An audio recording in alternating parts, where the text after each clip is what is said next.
6 words. That's all it took for Walter Henderson to lose everything on April 15th, 1953. 6 words screamed in a crowded Harlem restaurant, loud enough for 50 people to hear. 6 words that cost him his business, his reputation, and his future in New York City. The 6 words? You're nothing but Harlem Trash. Walter Henderson owned the Henderson Building Supply Company on 125th Street, 3-story building, 15 employees, contract with construction companies across Harlem. He'd built it from nothing over 20 years, made himself a successful businessman, a pillar of the community, or so he thought. But Walter made one fatal mistake. He forgot where he was. He forgot who ran Harlem. And when Bumpy Johnson walked into his store on April 14, 1953, to discuss a business arrangement, Walter made the worst decision of his life. He insulted Bumpy in front of his employees, his customers, and his family, called him Harlem Trash, told him to get out of his store, told him that legitimate businessmen didn't do business with gangsters. Bumpy didn't argue, didn't threaten, didn't draw a weapon. He just looked at Walter Henderson with those cold, calculating eyes. And he said 7 words that would change Walter's life forever. I'll own this place by Friday morning. That was Wednesday, April 14th, 1953, at 2 in the afternoon. By Friday, April 16th, at 10 in the morning, Bumpy Johnson owned the Henderson Building Supply Company. Every share, every asset, every contract. And Walter Henderson was escorted out of his own building by 2 of Bumpy's men, told never to come back.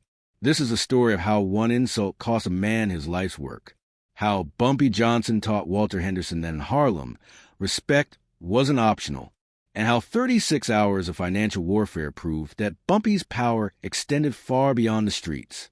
Spring of 1953. Harlem, New York. The neighborhood was changing. World War II had been over for 8 years. The economy was booming. Veterans were using GI Bills to buy homes, start businesses, build lives. Harlem was experiencing a renaissance, not the cultural renaissance of the 1920s, but an economic one. Black-owned businesses were thriving. Construction was everywhere. New buildings, renovations, expansion. And at the center of this economic boom was Walter Henderson. Walter was 52 years old in April 1953. Born in North Carolina, he'd come to Harlem in 1932, worked construction for years, saved every penny. And in 1933, he'd opened the Henderson Building Supply Company, one small storefront, just Walter and 1 employee, selling lumber, nails, tools, barely scraping by. But Walter was smart. He was hard-working, and he understood construction.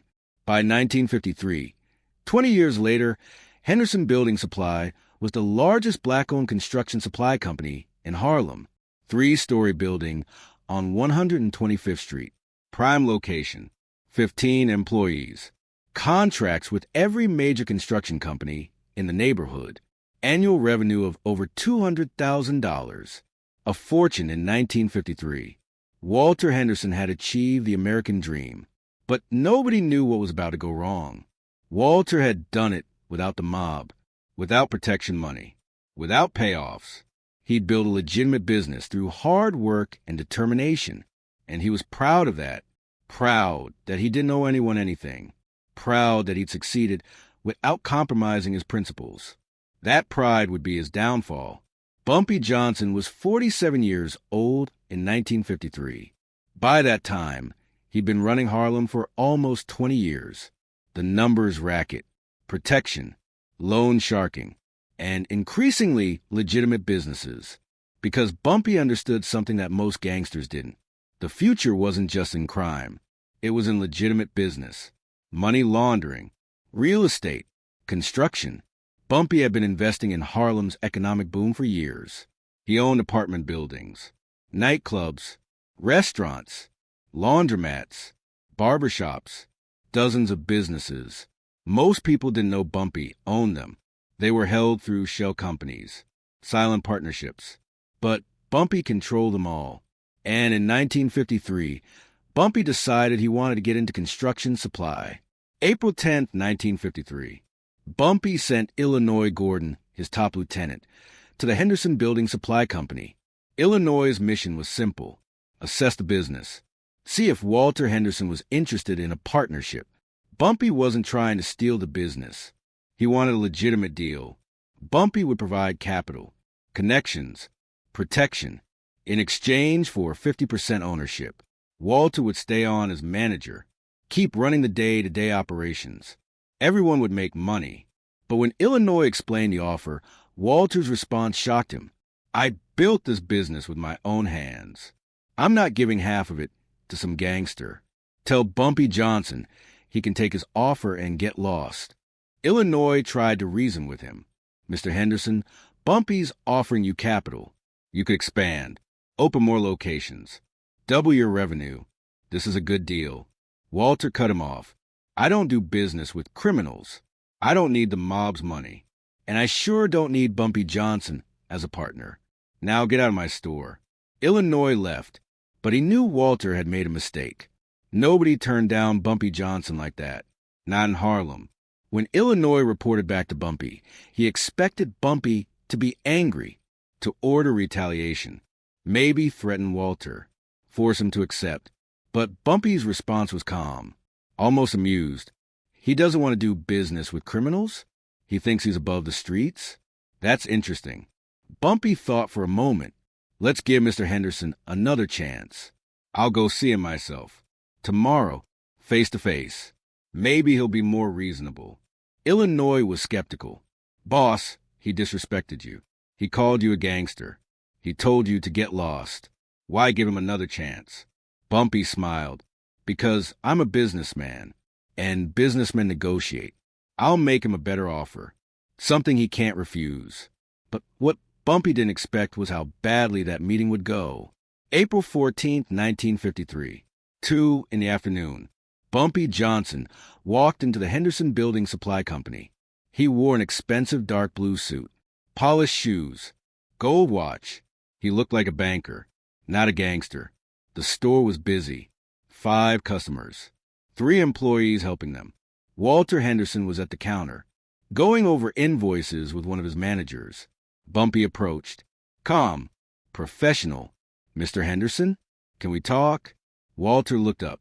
He recognized Bumpy immediately. Everyone in Harlem knew Bumpy Johnson.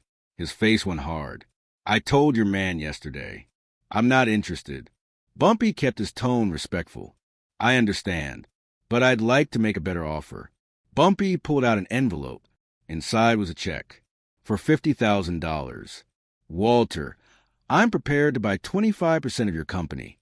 Not 50, 25. You keep majority control. You keep running the business.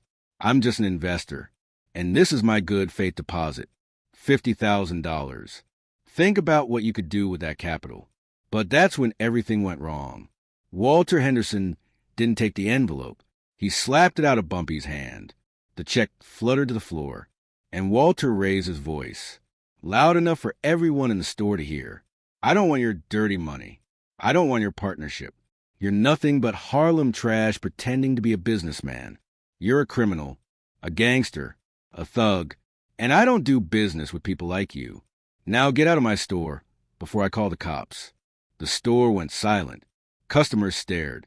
Employees froze. Because everyone knew Walter Henderson had just crossed a line he couldn't uncross.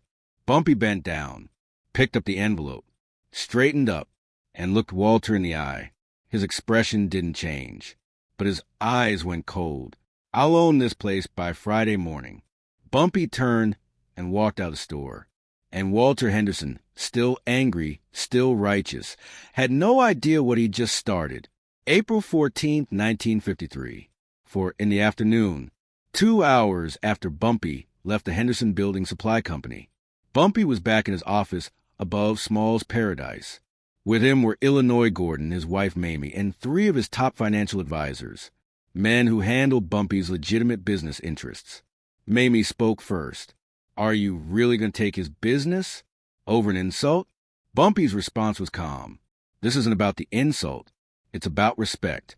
Walter Henderson thinks he can operate in Harlem without acknowledging who runs this neighborhood. He thinks being legitimate makes him immune. He needs to learn a lesson. But here's what made Bumpy different from other gangsters. He wasn't going to burn down Walter's store.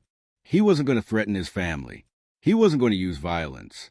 Bumpy was going to destroy Walter Henderson using the law, using business, using capitalism. Illinois was confused.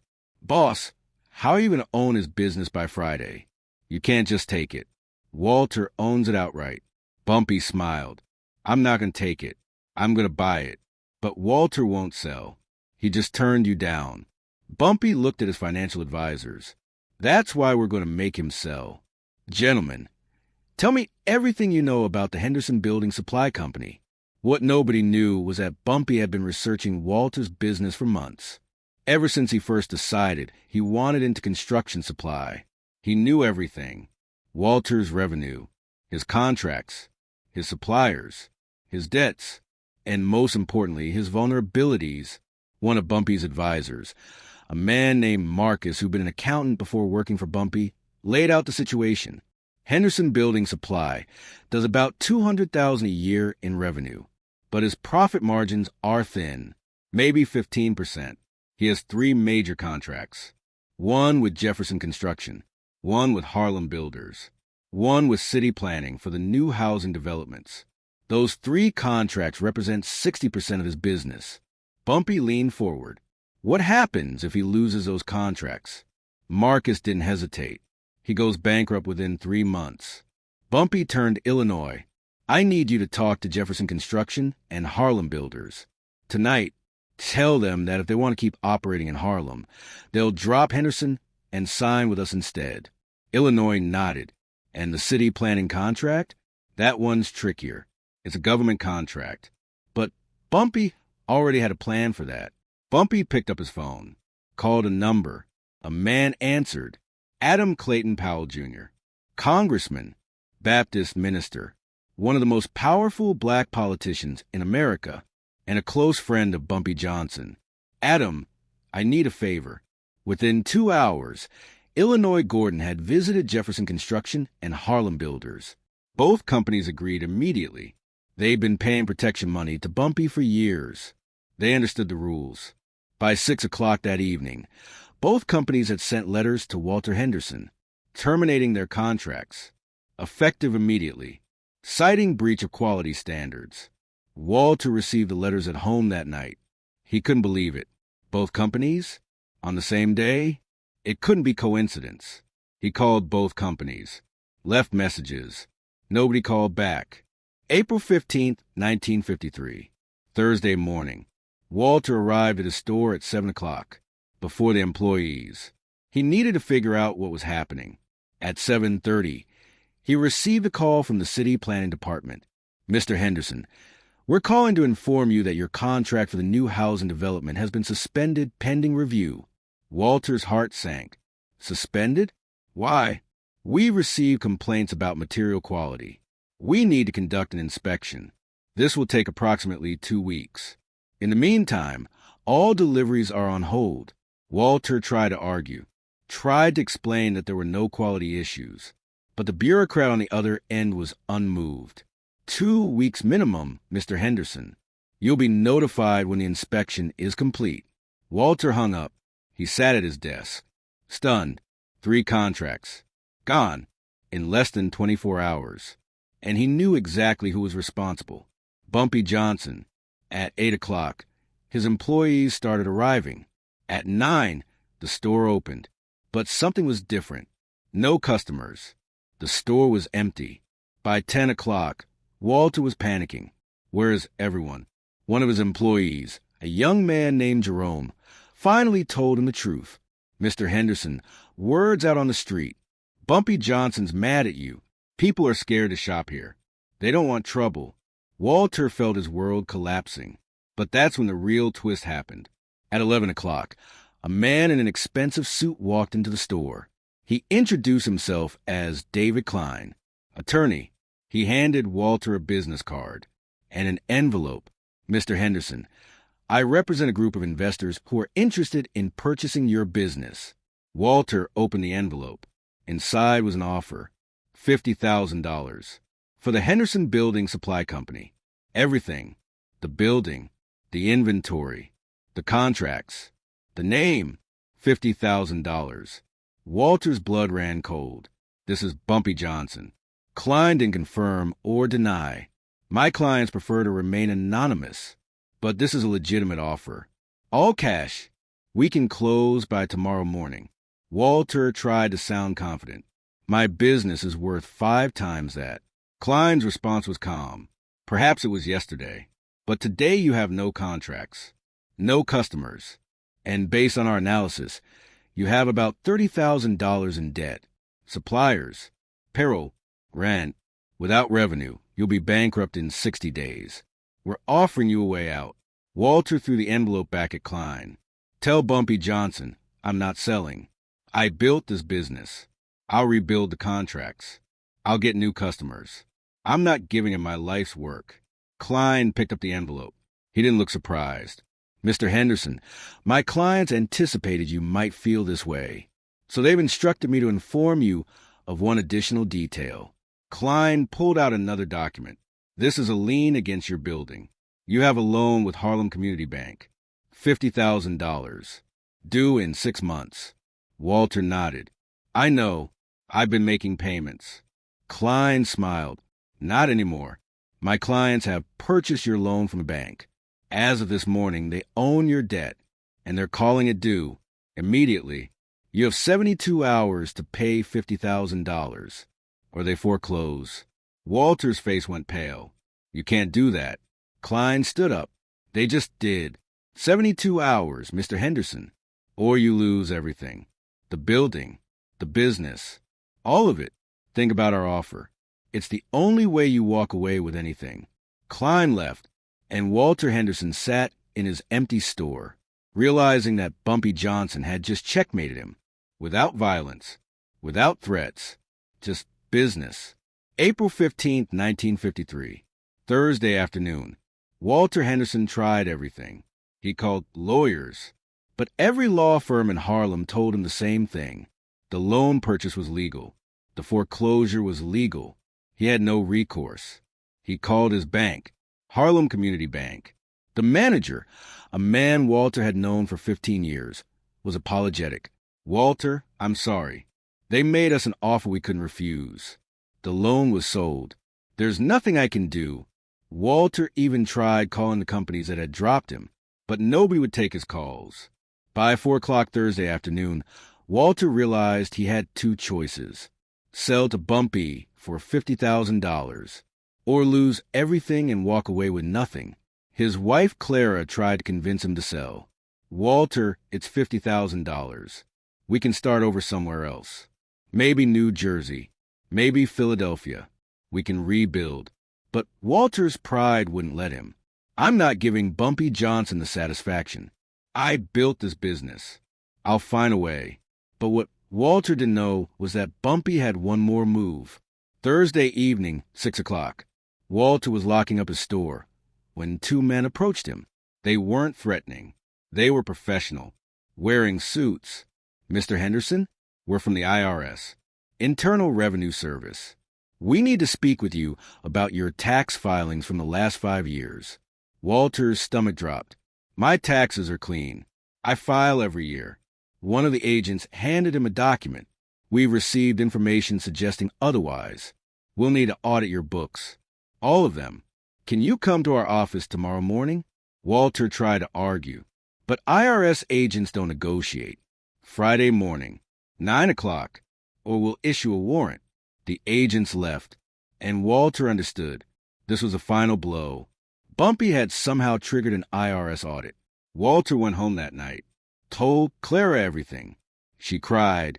20 years of work, gone in 2 days, because Walter had called Bumpy Johnson trash.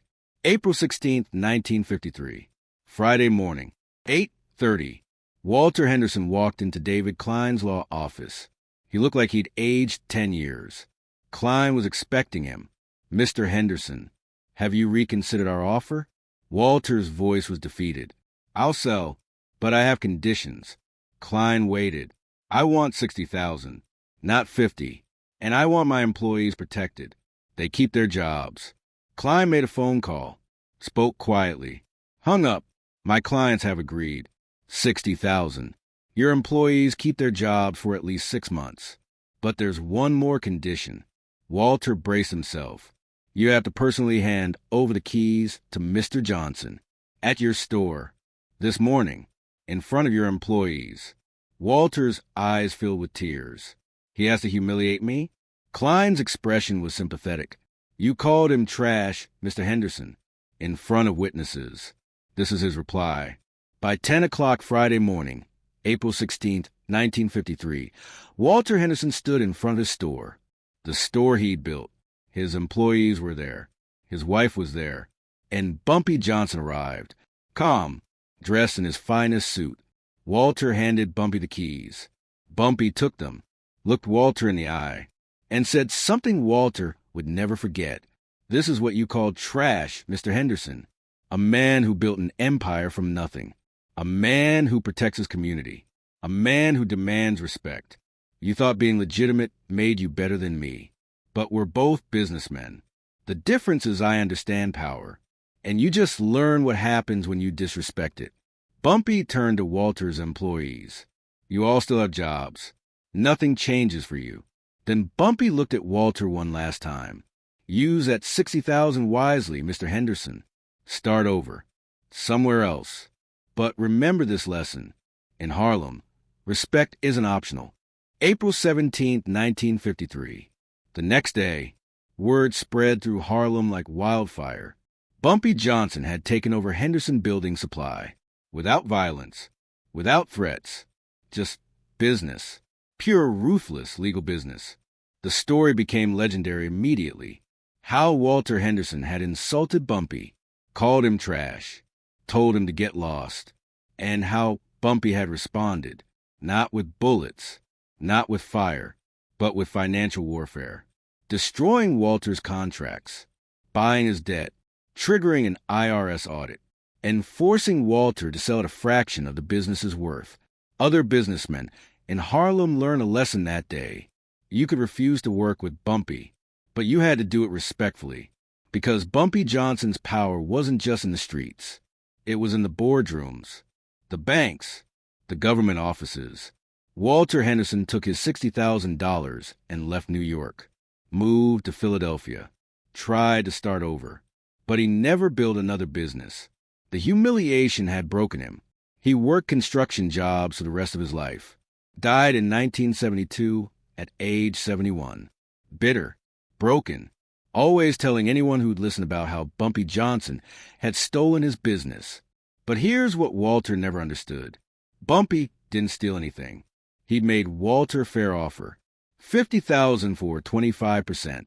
Walter had refused, insulted him, and paid the price. Bumpy ran Henderson Building Supply for the next 15 years. Renamed it Harlem Building Supply. Kept all the employees.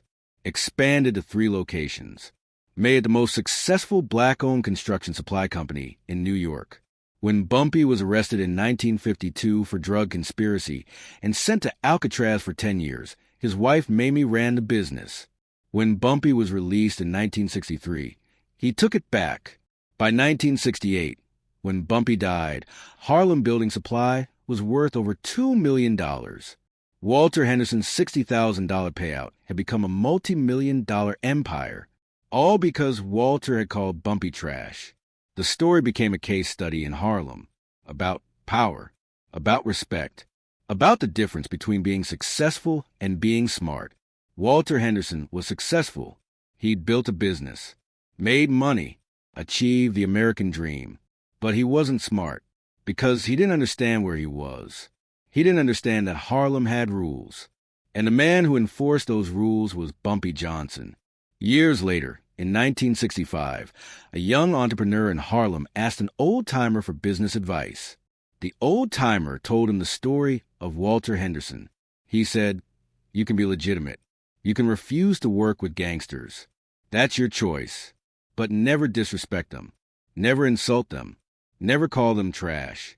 Because in Harlem, respect is currency. And if you don't pay it, you'll pay in other ways."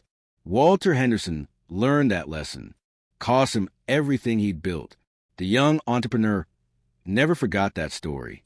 And when Bumpy Johnson approached him about a partnership years later, the young man accepted, respectfully, gratefully, and together they built something successful.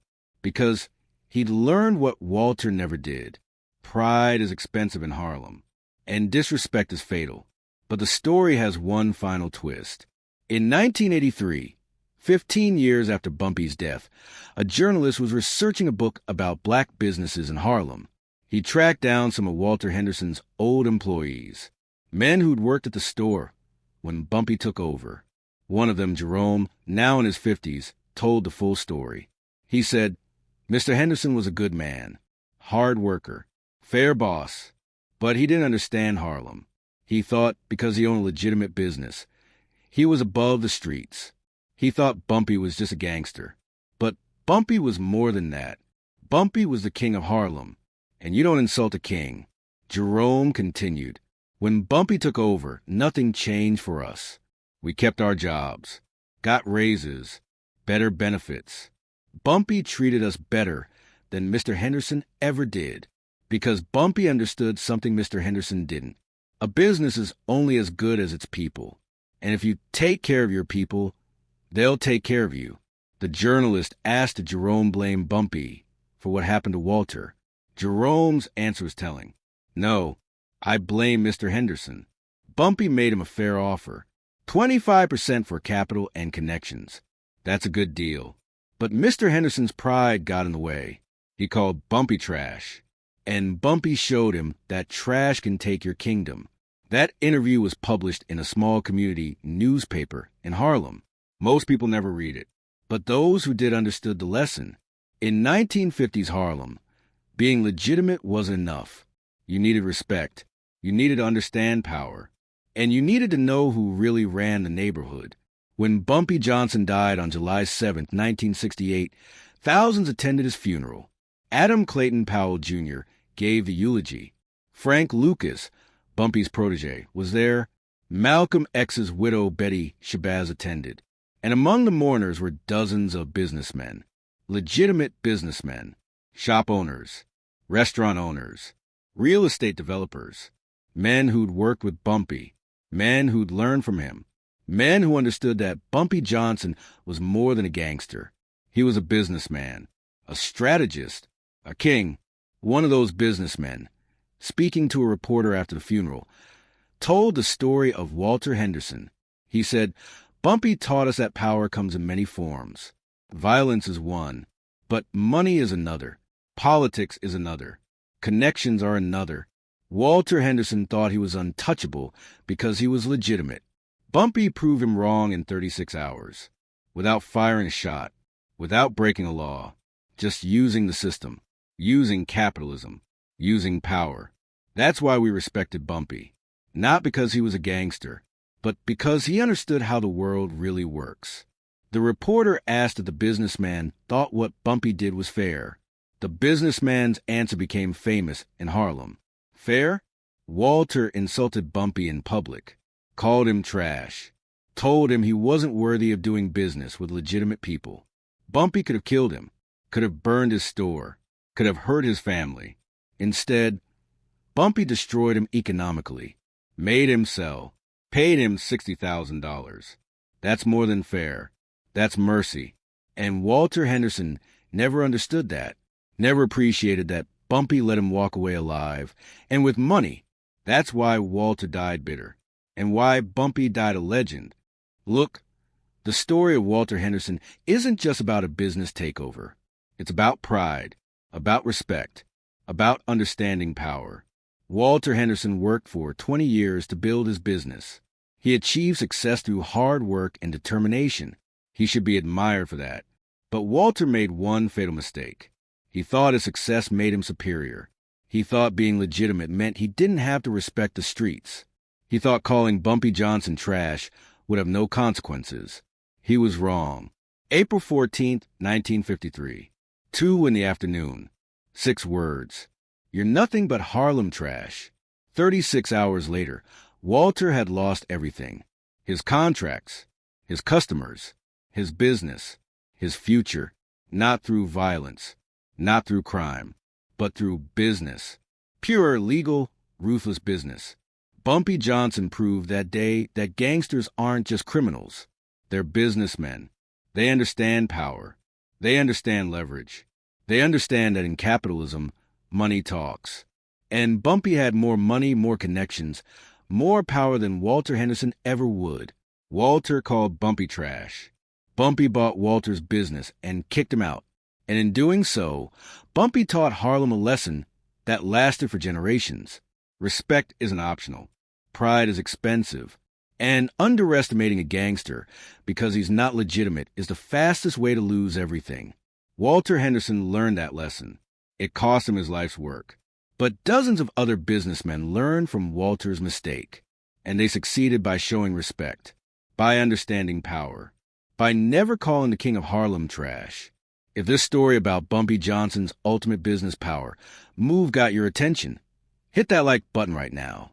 Subscribe to this channel because we're dropping true crime history stories every single week. Drop a comment and tell me, was Bumpy justified? Or did Walter Henderson deserve a second chance? Should success and hard work protect you from street rules?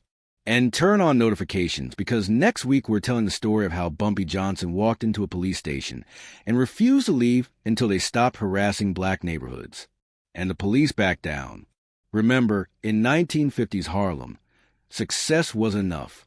Respect was everything. Territory was everything. And never insulting the man who ran the neighborhood was everything. Walter Henderson forgot that. He called Bumpy Johnson trash. And 36 hours later, Bumpy owned his business. April 14th, 1953. 6 words that cost a lifetime of work. 1 insult. 1 promise. 36 hours. 1 business taken. 1 lesson taught. You can refuse to work with gangsters, but never disrespect them. Because in Harlem, Bumpy Johnson wasn't just a criminal. He was a king. And kings don't forget insults. They punish them. Walter Henderson called him trash. Bumpy Johnson proved that even trash can take your kingdom. And that's a lesson Walter never forgot, even if it cost him everything he'd ever built.